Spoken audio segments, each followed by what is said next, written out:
Welcome students. अब हम पढ़ेंगे फाइलम इकाइनोडर्मेटा के बारे में।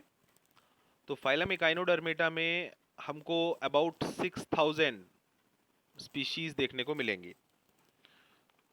और जो इकाइनोडर्मेटा जो नाम पड़ा है ये इनकी स्पाइनी बॉडी के कारण पड़ा है, बिकॉज इनकी बॉडी में जो एंडोस्केलेटन है वहाँ पर कैलकेरियस ऑसिकल्स प्रेजेंट होते हैं और इसकी वजह से जो स्पाइनी नज़र आते हैं ये। तो there are 6000 species in them and they are known as echinoderms. तो इनकी अगर हैबिटेट आप देखें तो दे आर मोस्टली एक्सक्लूसिवली, आप यही कह सकते हो ना इनको, दे आर मैरीन। तो ये समुद्र में पाए जाते हैं। All are marine exclusively and they have organ system level of organization, it means they are fully developed. सबसे इंपॉर्टेंट पॉइंट आपको जो ध्यान रखना है उनका, एक तो स्पाइनी स्किन वाला याद रखना है, दूसरा ये कि इनकी जो सिमेट्री है वो रेडियली होती है, यानी जब एडल्ट हो जाते हैं तो रेडियल सिमेट्रिकल होते हैं, लेकिन जो इनका लार्वा होता है वो बाइलेटरली सिमेट्रिकल होता है। तो ये आपको पॉइंट बहुत ध्यान रखना है, ठीक है ना। नेक्स्ट पॉइंट हम देखते हैं, they are triploblastic and coelomate animals. तो ये तो कॉमन पॉइंट्स हैं। Digestive system is complete, it means we will find mouth on the lower side of the body and anus on the upper side of the body. तो जैसे कि हमारे सामने एस्टीरियास है, यहाँ पर स्टारफिश है, तो जो उसका वेंट्रल साइड होगा यानी जो लोअर साइड होगा वहाँ हमको मिलेगा माउथ, और जो डॉर्सल साइड होगा वहाँ हमको मिलेगा एनस।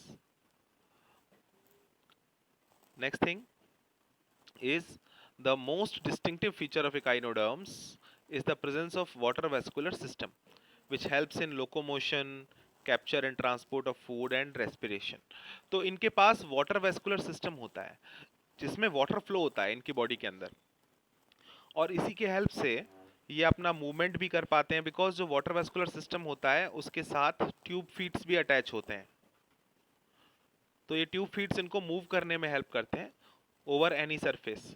इसके अलावा जो फूड होता है वो भी वाटर वेस्कुलर सिस्टम से अंदर आ जाता है, और रेस्पिरेशन के लिए जो वाटर है जिसमें डिजॉल्व्ड ऑक्सीजन प्रेजेंट है वो भी इनकी बॉडी के अंदर आसानी से पहुंच जाती है। तो ये वाटर वेस्कुलर सिस्टम इनके लिए बड़ा इंपॉर्टेंट होता है, अंडरस्टैंड। तो exchange of gases tube feet के हेल्प से भी हो सकती हैं।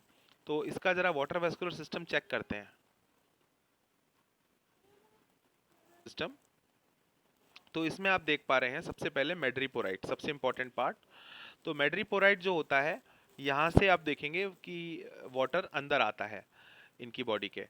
तो आप देख रहे हो इसके, there are some pores which are present on the madreporite and from there water can enter इन।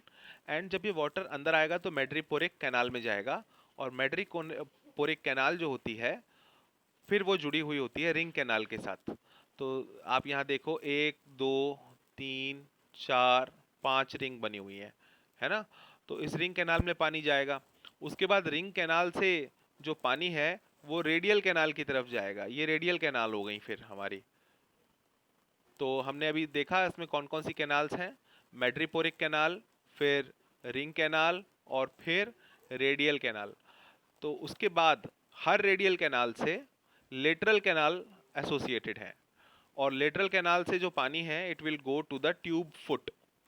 तो फीट भी बोल सकते हैं, बहुत सारे दिखाई दे रहे हैं आपको यहाँ पर, और ये इलोंगेट हो जाते हैं जब ये वाटर इसके अंदर आता है, तो इनका साइज जो है वो बढ़ जाता है, और फिर ये नीचे सरफेस होता है। तो सरफेस के साथ अटैचमेंट में और मूवमेंट में ये हेल्प करते हैं।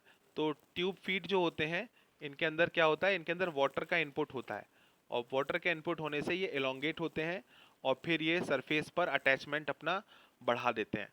तो इस तरह से हमारा जो ये वाटर वेस्कुलर सिस्टम है ये काम करता है स्टारफिश में या दूसरे काइनोडर्म्स में। Their excretory system is absent. देखिए वाटर वेस्कुलर सिस्टम होने की वजह से इनका जो एक्सक्रीटरी सिस्टम है वो उसकी ज़रूरत नहीं है, क्योंकि रेस्पिरेशन में भी पानी हेल्प कर रहा है और एक्सक्रीशन में भी पानी हेल्प कर रहा है। जो पानी बॉडी के अंदर कैनाल्स के थ्रू फ्लो करता है, तो पूरा कैनाल सिस्टम हम जान चुके हैं इनका होता कैसा है। Their sexes are separate, so they are dioecious and reproduction is sexual. Fertilization is external, तो फर्टिलाइजेशन होता है बॉडी से बाहर। Their development is indirect, it means larval stage present है, उस लार्वा को हम फ्री स्विमिंग फॉर्म में देखते हैं। तो जो इनका लार्वल फॉर्म है वो फ्रीली स्विम कर सकता है पानी में। तो these are some features related to phylum Echinodermata. Spiny skinned होते हैं, याद रखना। वाटर वेस्कुलर सिस्टम होता है, और इनका जो एक्सक्रीटरी सिस्टम और रेस्पिरेटरी सिस्टम है वो एक्चुअल में वाटर के हेल्प से ही हो जाता है।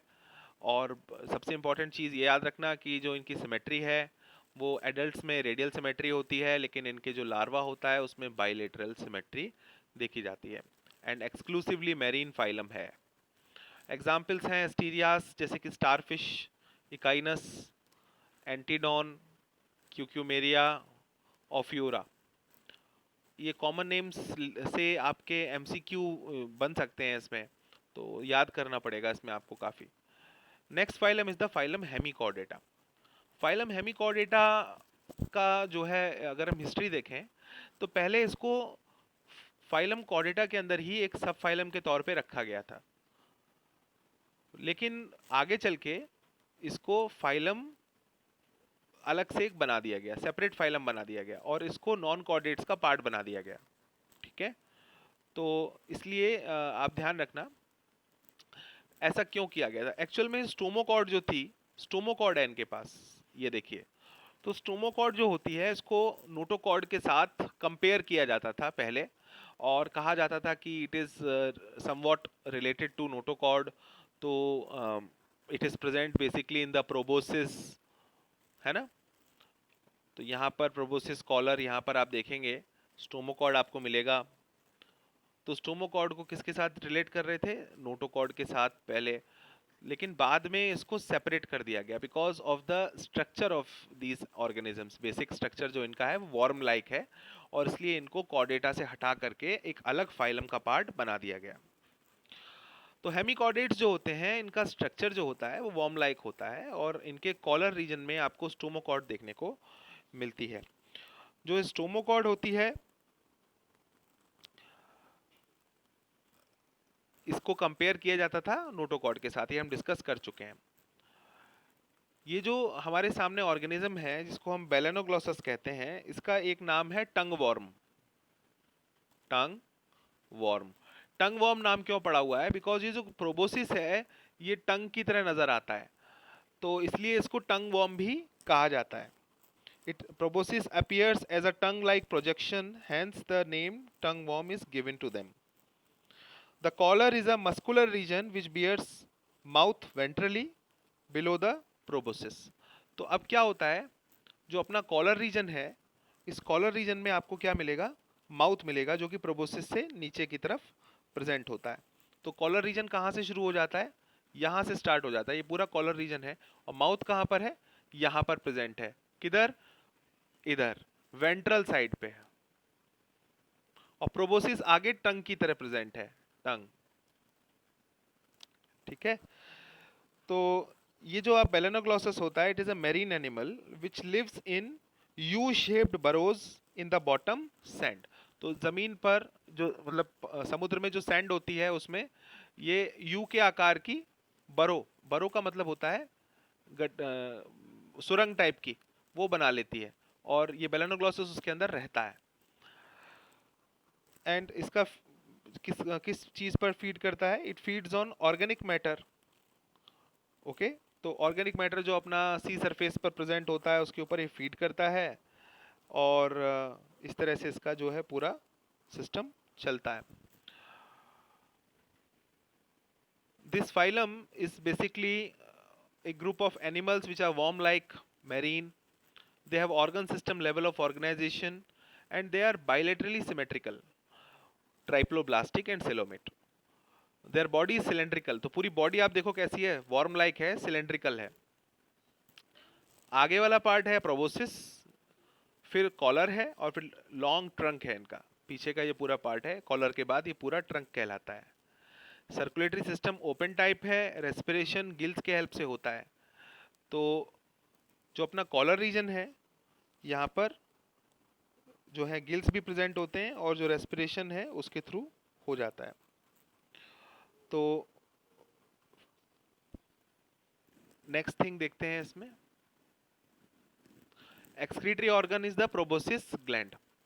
तो प्रोबोसिस ग्लैंड जो है वह एक्सक्रीशन में इनको हेल्प करता है, और ये कहाँ प्रेजेंट है? It is situated in the proboscis. Proboscis यानी ये आगे वाला पार्ट है, यहीं पर अपना प्रोबोसिस ग्लैंड प्रेजेंट होता है जो कि एक्सक्रीशन में हेल्प करता है।